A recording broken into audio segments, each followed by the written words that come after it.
아파트를 만약에 5억짜리 담보를 잡았다 그러면 LTV 60%죠. 그죠? 그러면 3억입니다. 3억이면 은행에서 대출 채권 최고 얼마 설정할까요? 보통 120% 설정합니다. 그죠? 이게 옛날에는 120% 설정할 때 이걸 고객들한테 전가를 했어요. 고객들한테 전가를 했는데 이게 공정거래위원회라든지 국민권익위에서 뭐라고 했는가 하면, 아니 너가 수익 내려고 이런 근저당권을 설정하면서 왜 그걸 고객한테 부담시키노? 이거 잘못된 거다. 이래가 지금은 뭡니까? 수익자 원칙에 의해 가지고 은행이 근저당권 설정 비용을 대죠. 그래서 아파트라든지 좀 좋은 물건인 경우에는 100 설정 안 하고 110% 설정하는 경우도 있습니다. 또 설정할 수도 있습니다. 어쨌든 NPL은 이 채권 최고액의 범위 내에서 NPL을 가져오는 거기 때문에 이 채권 최고액을 여러분들이 잘 알아요. 그죠? 요렇게 되죠. 요렇게 되다 보니까 요렇게 해서 원리금 상환을 해갖고 이자 3개월 이상 연체가 되면 어떻게 돼요? 요거는 이제 부실채권으로 보는 겁니다. 그래서 이제 여러분들이 나중에 AMC하고도 이야기를 하고 나면 OPB 했었거든요. 은행 직원들은 OPB 하면 무슨 말인지 모릅니다. 왜냐면 은행 직원들은 넘기고 나면 그 일이기 때문에 몰라요. OPB. 요것도 영어입니다.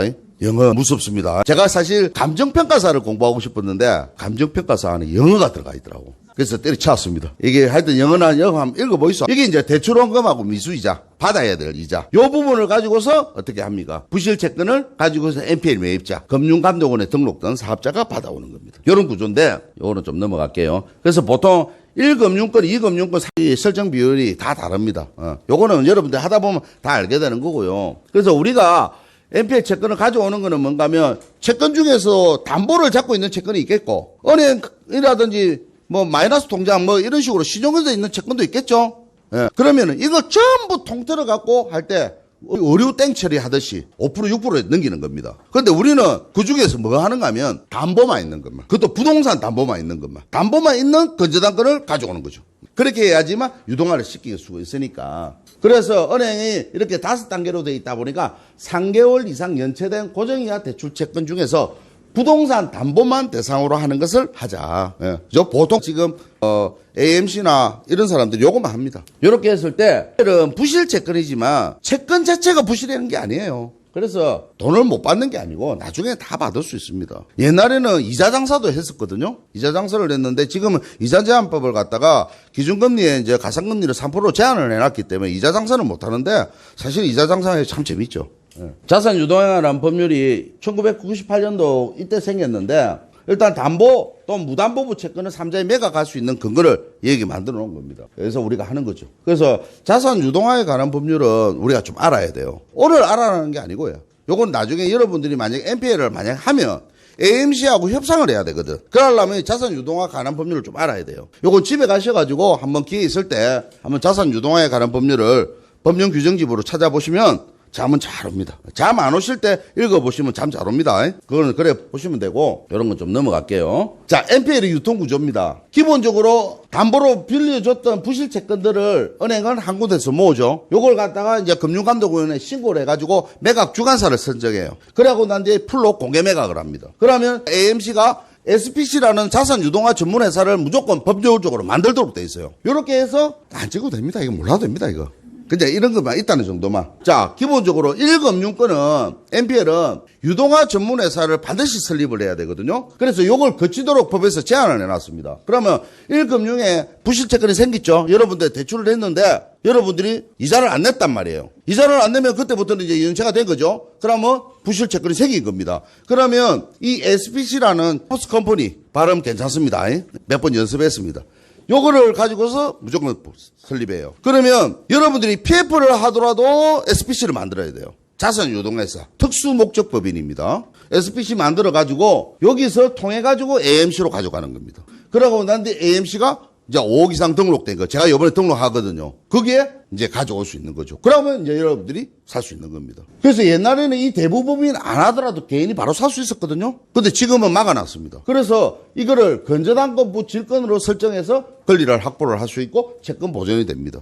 건저당권을 가져오면 제가 나중에도 설명을 드리겠지만 건저당권을 내가 매매하고 이전해오죠. 그러면 건저당권을 이전하면서 건저당권이 얼구에 올라올 거 아닙니까? 소유권 이해 사항으로. 올라오면 그것을 만약에 6번이다. 그러면 6-1내가 부기등기로 해서 건저당권이 이전이 되겠죠. 건저당권이 이전이 되고 난 뒤에 그 건저당권을 담보로 해갖고 다시 질권으로 해갖고 6-2에 또 질권 설정이 된단 말이에요. 이런 식으로 됩니다. 그런 식으로 되면서 자기 돈이 어떤 데는 하나도 안 들어가는 경우도 있어요. 물론 브릿지 자금은 있어야 됩니다. 브릿지 자금은 뭔가 하면 서두의 자금들은 있어야 되겠죠. 근데 나중에 대출을 실행을 하면 그 돈이 회수 들어오기 때문에 어떻게 보면 참 좋은 내용이에요. 그리고 두 번째는 이금융권이죠. 이금융권. 이금융권에서도 SPS 이렇게 통해갖고 AMC로 넘어갈 수 있고 또 대부분이 갈 수 있습니다. 이러고 난 뒤에 이제 개인한테 팔 수도 있고요. 또 이금융권은 유동화 전문회사를 반드시 설립을 안 해도 돼요. 바로 이금융을 대부분에 가져와갖고 개인이 바로 가져오죠. 이게 2016년도에 7월 25일 날 개인이 못 가져오도록 이렇게 이제 만들어 놓다 보니까 저는 어떤 식으로 했는가 하면 저는 1금융권은 손 안 댑니다. 저는 실질적으로 AMC 나중에 설명을 하겠지만 AMC 물건 한 번도 해본 적 없어요. 안 했습니다. 왜? 너무 비싸요. 저는 어떻게 했는가 하면 제가 대부법인이 아니다 보니까 이렇게 못 가져오다 보니까 저는 이금융하고 붙어가지고 공매집어여갖고 여러 방법을 통해갖고 저는 수익계약으로 바로 가져와 버렸어요. 예? 왜냐하면 이거를 아는 이유는 뭔가 하면 지금 나와 있는 론세일 방식이든 채무인수 뭐 사후정산 이거 다 정답은 없어요. 론세일 하는 거는 어차피 법에서 만들어 놨기 때문에 되는데 나머지는 어떻게 하느냐에 달라진다. 저는 이 내용의 흐름을 알고 어떻게 구조화를 하고 알기 때문에 내가 유리한 대로 해갖고 같이 붙은 거죠. 심지어 거기에 대한 해석이 안 나오면 전 중앙에다가 의견 제시해가지고 내 일을 하는데 법적 부분에 문제 없지? 이렇게 하자 이래갖고 했거든요. 그런데 이제 지금은 여러분들과 하려고 하면은 요거를 만들어야 되거든. 왜? AMC에서 경매에 나와 있는 거 있잖아요. 쉽게 말해서 어떤 식으로 가야 되는가 하면 대기업에서 무슨 제품을 생산하는 방식 어떤 게 있는가 하면 소규모 품목이 많지가 않죠. 품목이 많지 않은 것을 대량 생산을 해야 되는 겁니다. 그죠? 그러니까 잔잔바리를 많이 해야 된다는 소리입니다. 그 대신 이익을 적게 가져가는 거예요. 많이 하는 대신 이익을 적게 가져간다. 요겁니다. 요런 식으로 해서 이래 진행이 될 겁니다. 그러면 요거 나는 요 부분에 주로 하겠다는 거지. 우리가 롱텀으로 갈 수 있는 거, 또 중기 전략으로 갈 수 있는 거, 단기 전략으로 갈 수 있는 거, 요 세 개로 나눠갖고 요렇게 하는 것들은 길게는 1년에서 2년도 걸릴 수도 있습니다. 저는 그래갖고 유동화를 몇 개 시켰거든요. 그래갖고 최고 수익률 많이 나온 게 나중에 이야기했지만 400% 내는 것도 있습니다.